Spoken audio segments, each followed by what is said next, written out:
बीमिश bookworms के classroom में आप सबका स्वागत है।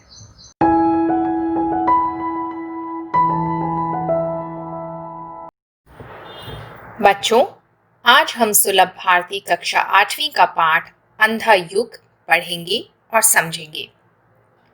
ये कविता डॉक्टर धर्मवीर भारती द्वारा रचित है। इस कविता की पृष्ठभूमि यानी बैकड्रॉप महाभारत का युद्ध है। जैसा कि आप सब जानते होंगे, ये युद्ध पांडवों और कौरवों के बीच में लड़ा गया था। ये धर्म और अधर्म के बीच का युद्ध था। कविता में युद्ध के पश्चात का प्रसंग दर्शाया गया है, जब श्री कृष्ण, जो कि पांडवों के खेमे से लड़ रहे थे, उनकी मृत्यु हो चुकी है, अर्थात वे वापस वैकुंठ को लौट गए हैं। कविता में 3 मुख्य पात्र हैं जो आपस में बातचीत कर रहे हैं।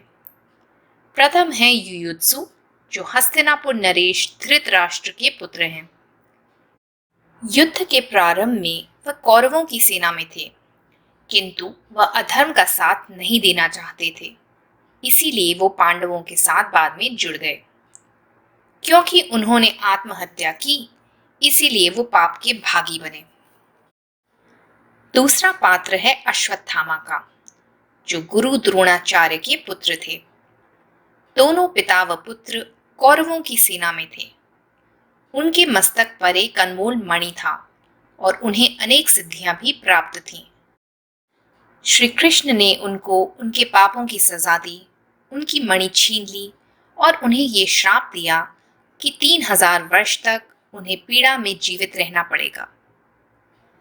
तीसरा पात्र एक वृद्ध का है, जो एक काल्पनिक पात्र है, जिसका प्रयोग कवि ने किया है प्रभु श्री कृष्ण के वचन और उनके विचार समाज तक पहुंचाने के लिए। आओ अब हम कविता समझते हैं। अंधा युग। होती होगी वधिकों की मुक्ति प्रभु के मरण से, किंतु रक्षा कैसे होगी अंधे युग में मानव भविष्य की प्रभु के इस कायर मरण के बाद। वधिक माने वध करने वाला, किलर। कायर माने डरपोक, कावर्ड। युयुत्सु कहते हैं, भले श्री कृष्ण की मृत्यु के बाद जो भी हत्यारे हैं, जो भी पापी हैं, उन्हें प्रभु के आशीर्वाद से मुक्ति मिल जाएगी, लेकिन उनके जाने के बाद कलयुग में मनुष्य की रक्षा कौन करेगा। युयुत्सु उनकी मृत्यु को कायर मरण कहते हैं, क्योंकि उनका ये मानना है कि मनुष्यों के कल्याण उनकी देखरेख की जिम्मेदारी तो भगवान की है, मगर वे हमें निस्सहाय छोड़कर यहां से जा रहे हैं। आगे पढ़ें। कायर मरण। मेरा था शत्रु वह, लेकिन कहूंगा मैं, दिव्य शांति छाई थी उसके स्वर्ण मस्तक पर। शत्रु माने एनिमी, दिव्य माने सुंदर, हेवनली, स्वर्ण माने गोल्डन, मस्तक माने माथा। अश्वत्थामा युयुत्सु से कहते हैं कि मैं तुम्हारी बात से सहमत नहीं हूं। वैसे तो श्री कृष्ण मेरे शत्रु थे, वे पांडवों की तरफ से लड़ रहे थे और मैं कौरवों के साथ था। पर मैं ये अवश्य कहूंगा कि मृत्यु के समय भी उनके सोने जैसे मुख पर अलौकिक शांति यानी डिवाइन पीस थी। उनके मरने को मैं कायर मृत्यु कभी नहीं मान सकता। आगे बढ़ें। बोले अवसान के क्षणों में प्रभु, मरण नहीं है ओ व्याध, मात्र रूपांतरण है ये। सबका दायित्व लिया मैंने अपने ऊपर, अपना दायित्व सौंप जाता हूं मैं सबको। अब तक मानव भविष्य को मैं जिलाता था, लेकिन इस अंधे युग में मेरा एक अंश निष्क्रिय रहेगा, आत्मघाती रहेगा और विगलित रहेगा। संजय, युयुत्सु, अश्वत्थामा की भांति, क्योंकि इनका दायित्व लिया है मैंने, बोले वे, लेकिन शेष मेरा दायित्व लेंगे बाकी सभी। अवसान माने मृत्यु, डेथ। व्याध माने शिकारी, हंटर। मात्र सिर्फ। रूपांतरण ट्रांसफॉर्मेशन, दायित्व रिस्पॉन्सिबिलिटी, निष्क्रिय इनएक्टिव, आत्मघाती सुसाइडल, विगलित पिघला हुआ या गिरा हुआ, शेष बाकी रिमाइंडर। यहां अब वृद्ध के मुख से स्वयं श्री कृष्ण बोले, ओ व्याध, मेरी मृत्यु मृत्यु नहीं, केवल मेरे रूप का बदलाव है। व्याध होता है शिकारी, हंटर।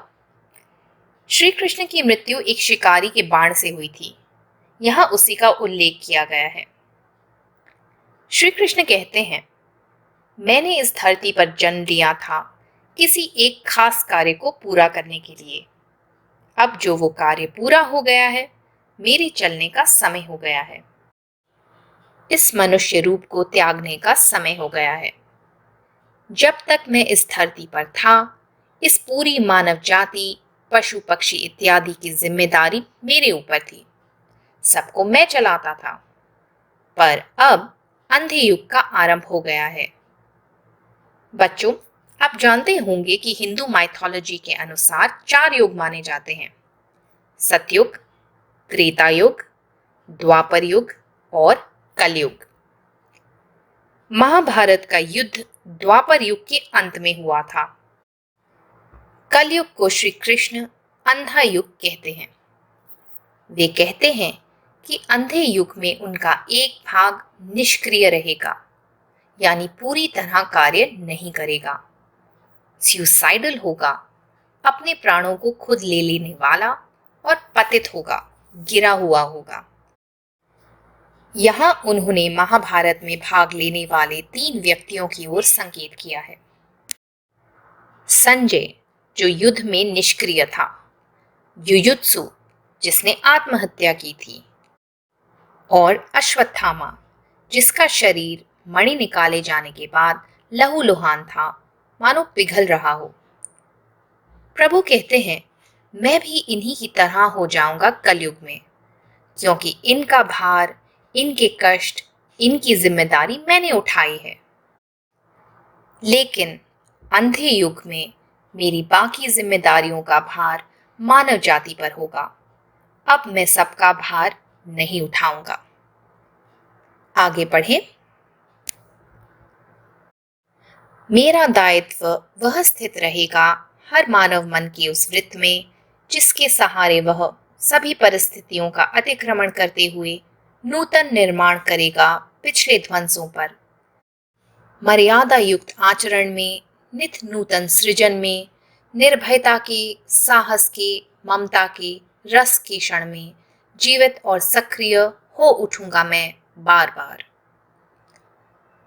वृत्त माने गोला, सर्कल, अतिक्रमण माने सामना, नूतन माने नया, ध्वंस माने विनाश, डिस्ट्रक्शन, मर्यादा गरिमा, डिग्निटी, आचरण माने बिहेवियर, सृजन माने क्रिएशन, निर्भयता बिना डर के, सक्रिय एक्टिव।